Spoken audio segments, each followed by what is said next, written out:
What's up, ladies and mullets? Welcome back to another episode on the podcast at hand, a refinery worker. I'm your host, Shaq the Beast. I'm here to talk about a topic that I'm kind of not wanting to, but still wanting to recognize how real it is. I did an episode before about camaraderie, friendship, making connections, just togetherness on these job sites, when you meet people, how you meet people, whether you stay connected after the job. One individual, I've mentioned his name a few times here on this podcast, a good friend of mine. Before we get into everything, go ahead and smash the like button, share this, don't forget to subscribe, and come on back.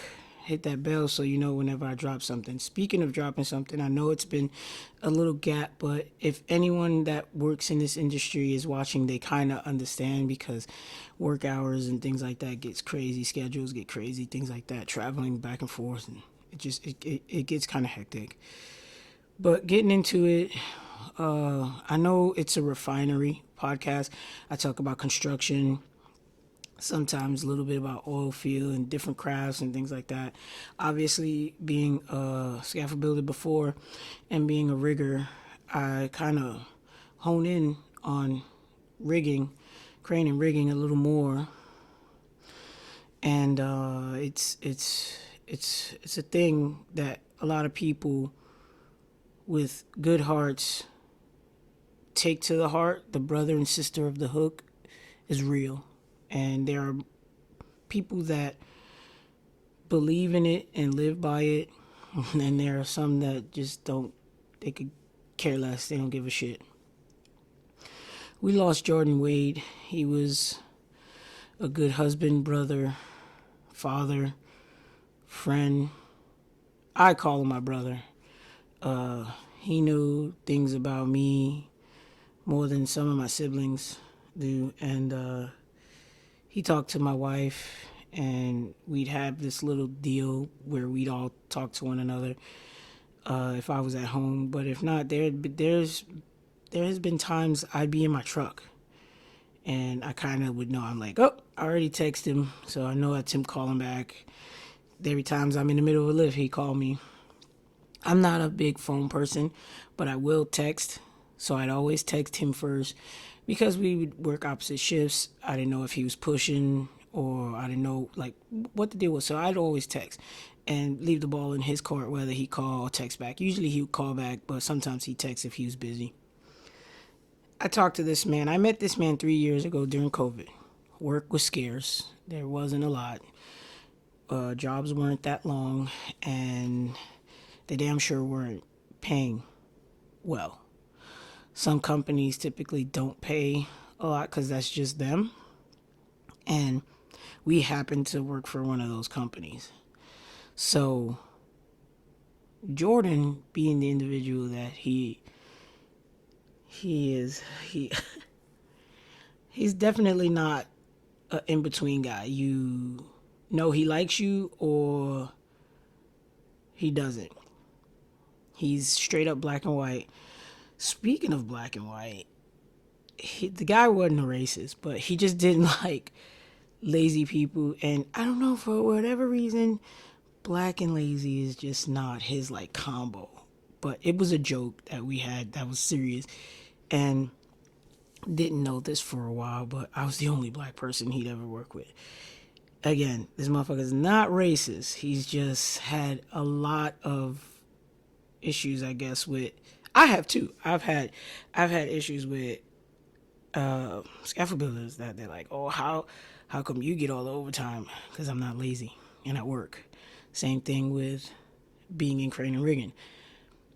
I've been called a worm for doing my job, and it's usually those people that call me a worm that's on the first layoff.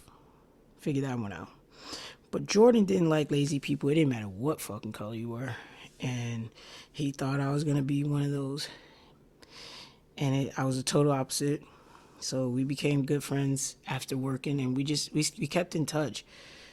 But I felt like I lost a a really good friend, and I've met a lot of people through him, and it was a good time. It was always a good time with him. Yeah, we worked and we bust our ass, but when it was time to just hang out, we did do that, and it was a good time. I've learned things from him, and I'm glad that we met on one job, worked together on a couple other, but we never lost touch. We always kept in touch with one another, whether it's just saying stupid shit to one another or trying to convince my wife to start an OnlyFans for her feet. It was it's just like we literally spent 2 hours on the phone together one day. It was all three of us, and I don't know what it was. I think she tagged me in something about a pedicure. And he was like, "Man, we should do this. We could make money." And I was like, "Damn, you know what? We could make some money. Your feet, you got nice looking feet. I got some fucking pit bulls." I was like, "Here you are with nice looking feet." I was like, "We could make some money off of this." She's like, "No, I'm not doing this. Y'all are crazy." But these are the things like we talk about, and it was just funny. We always had a good time, and he'd always say, "Hey, why don't you guys come over? Bring the kids, bring your wife, and we'll get in the pool or something. You can finally meet my wife." And then I was kind of heartbroken because the first time I met her was because of this. It was because I'd heard so much about her. Is like she said to me, she said, "I've heard so much about y'all. I felt like I knew you before I met you." And we're all we have. So like when my wife's getting on my nerve, I told Jordan about it, and he'd be like, "Oh, I did this and I did this." I said, "Well, what?" He would say things like, "Cheyenne's mad." I said, "Well, what did you do to her?" That was like the first thing I'd say, and then he'd get to talking about it, and I'm like, "Well, dog, she has every right to be pissed." And he's like, "Man," I said, "Look, you asked, you told me. I'm being honest. I'm your friend. I'm not gonna give you what you want just because you're my friend. If you're wrong, you're wrong." He's like, "Hey, you know what? You right, nigga. You right." So, and same thing with me.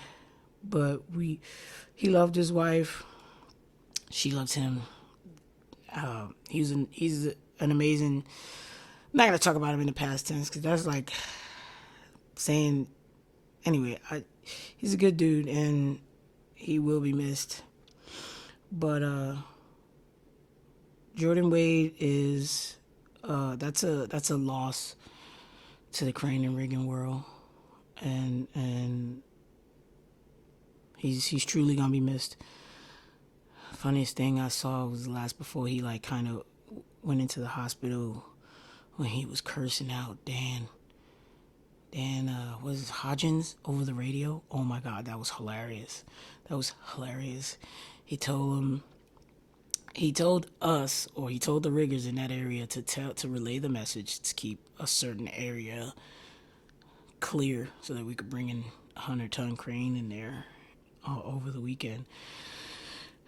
I guess he took it more as a suggestion instead of something that he was being told to do, and he chose not to do it. And Jordan Wade ripped him a new asshole over the radio. And I was standing there because I was flagging the forklift that Jordan was on. Jordan stopped that motherfucker, grabbed his radio, and went hollering at him over the radio. And it was hilarious. And then we get everything set up, moved out of the way, get the crane in. Later on that evening, we found out that he not only just yelled at him over the radio, he went into the office and continued this ass chewing. And I was like, that is phenomenal, because he could be a bit of a jerk. I think he's mildly like there's something wrong upstairs, not like he's just a jerk. I think he's kind of challenged. I'm trying to be correct here because I'm sure everyone that knows me knows what the fuck I would say right now. But he's definitely a challenged individual, and it's at times hard to deal with this man. So the fact that he was getting hollered at in the middle of the unit over the radio was awesome. But Jordan definitely is a big loss to Crane and Riggin here in the South. He's he's he's still gonna be my friend. He's still gonna be my brother. I just now have to find a way to deal with not receiving those phone calls and not sending the normal text, "What up, hoochie mama?" Because that's what I'd always text him. And yeah, so I want to bring it together by saying, if you do make a connection when you go on a job, because sometimes you may not make a connection with someone and then you may make a connection with everyone. It may just be one person. And if you can, just randomly check on people. You know, we didn't know what was going on with him until it was way too late. But God has a way of making things work. I was the first person that Jordan had called. He didn't even know which position he had. He didn't know if he was going to get the superintendent GF position. He didn't know what they were going to give him. I was working with a company, and I kind of needed to hold on for house purchasing purposes to this job. I needed to hold on to it. And because he would always tell me, it's a good thing you're on that job. Like, you're with this company because they're showing you a lot, teaching you a lot about just the crane side of things, not like rigging. But I really wanted to go, and I really wanted to take the job when he had asked me to, and now I wish I did. But Ryan Brown had suggested, because another gentleman had drug up, he said, "Hey man, bring Shaq on," and Jordan did. So I was able to spend a little bit of time with him again before he passed away, and I'm glad. I just wish I would have taken it sooner. I know I couldn't have, but I am glad that I was allowed to. And as much as it hurts, God definitely gained a shit talking angel. Because if you know anything about Jordan Wade, he's probably in heaven still talking smack.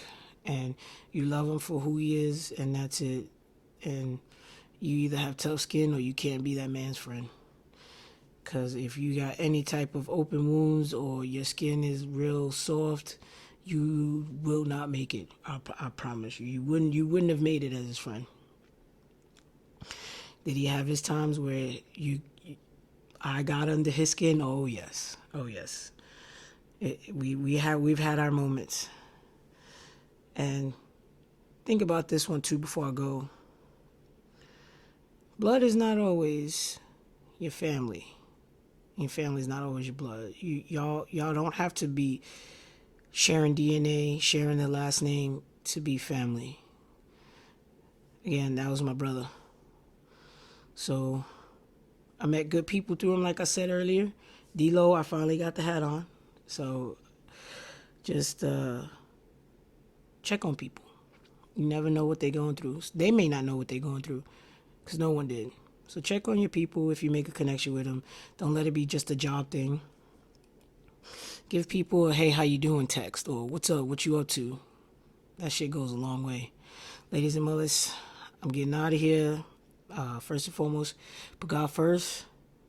Be a hand, not a pinky. And definitely don't be a worm. Don't fuck with that. Ladies and mullets, I'm out of here. Y'all be safe.